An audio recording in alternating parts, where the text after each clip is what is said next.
President William Ruto tuina kiha kinene muno ni kuona uroire bia cito mbirioni 13 uracioya uracitwara kuhakana. Ni miario ya Mumbunge wa Juja George Koimburi muthi wa kiumia kenda ithaburia budget ya kambiini cia Raila Odinga mito-ini ya AUC ehithurio.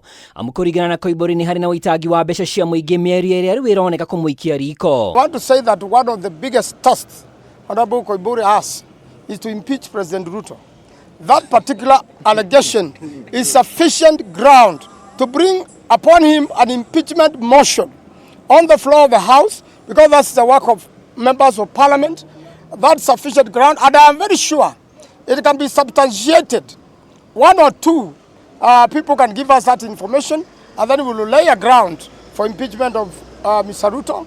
And the best thing is for them to hurry up. We meet in court. Mbere ya aikitio Ngono muciĩ gwake barabara-inĩ ya Kenyatta Road, Koimburi augĩte nĩ arakoretwo akĩrũmĩrĩrwo nĩ ngari igĩrĩ mũthemba wa Subaru kuma muthi wa kiumia. Mawakiri yake matongoretio nĩ Dan Manzo na Ndegwa Njirũ maugĩte thitango ya kwenda thirikari ĩtarĩrie ũrĩa mbeca ciahuthĩkire ndĩkũrĩkanĩte kĩwatho. Most importantly is that he is being charged with offences under the Cyber Crimes Act. He said that his utterances, the verbal utterances, amounts to the violation of Section 22, which deals with the data violation. He's probably in a police station now. I don't know where he is and I don't care. I hear someone asking me, Honorable Speaker, where he is. Honorable Speaker, I want to propose the member for Juja must be named for this House because it is a bad habit he has formed. A very bad habit. You will recall last year, the same member, when members voted for the finance bill, yes, he claimed that they were being paid, I think, 200,000 shillings to vote for the finance bill.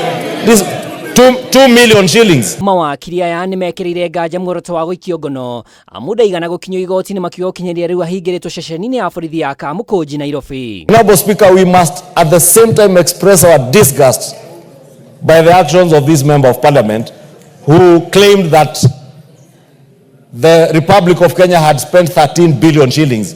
From where? Money that we have not appropriated, Honorable Speaker. But you know, Honorable Speaker, there are some of these members of parliament who sit here. Unfortunately, this member is even never in the House.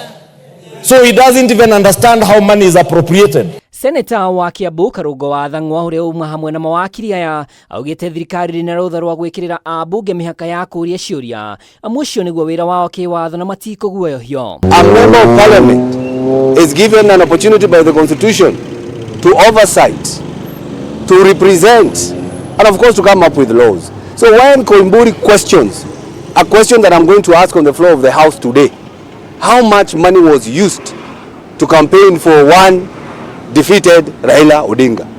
How much was used? That is a question any member of parliament would use. Rĩrĩ ti rĩa mbere Koimburi anekora gĩterenge-inĩ kĩa mĩario ĩracũgĩra ciũria amu nowe waugĩte ambunge arĩa manyitaga mbaru watho wa kĩgĩna wa mwaka wa 2024 nĩ mahakirwo mirioni 2 o ũmwe wao mĩario ĩrĩa yacokire gũcũnga mũhera cikaro-inĩ cia mbunge. I was in church and I make a mistake by saying that the members of parliament that voted yes, they were bribed with 2 million. Honorable Speaker, I'm here to say sorry to the members because I don't have any evidence